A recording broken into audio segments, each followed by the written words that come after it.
Well, it is mid-March, and today I'm going to be frost seeding.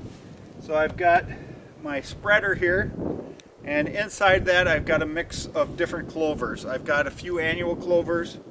For example, I got fixation balanza clover, and an annual clover is going to grow a little quicker than a perennial clover, but again, it's short-lived. And so that's going to kind of act as maybe a little bit of a cover crop, trying to reduce some weeds. But then I've also got some red clover and white clover in here as well. The white clover I have is Alisite clover.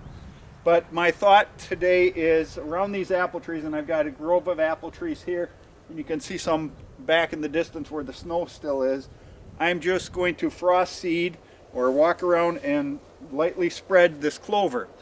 And frost seeding is a great technique for certain plants, and it really works well with clover because I need minimum equipment. You know, this spreader that I have, this is a solo one, and I really like it.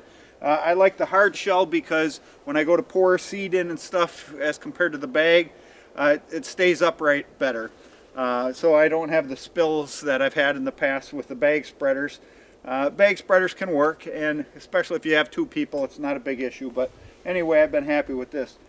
And you know, this is going to provide several benefits around the apple trees. You know, I try not to turn the soil over. I don't want to be working and things like that. So by having a perennial, eventually these annuals will die out and the perennials will take over. And if I need to, I could always throw a little more perennial clover come fall in here.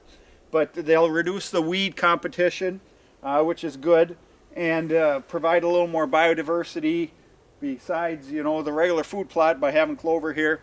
You know, that's going to be there year-round for, well, I shouldn't say year-round. You know, the fixation balanza clover is the most cold-tolerant clover out of all the clovers, but again, it's an annual, so it's not going to be year-round.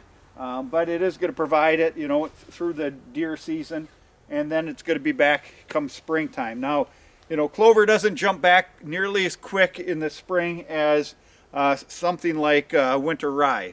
But anyway, around the apple trees, and back there where the snow still is, I'm going to put that down.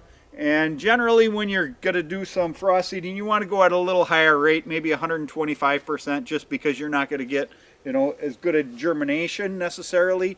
But again, you know, the time and the equipment and the cost is pretty minimal when you're doing that. And the other spot I'm going to do some of this frost seeding is in a few other my food plots where I've got some oak trees or cherry trees that I left within the food plot. So just around there, so I don't have to mess around so much close to those trees. So I'm not going to videotape me, you know, walking around cranking this. You know what that looks like. But anyway, I just thought I'd give you a little heads up on what I'm doing today and why.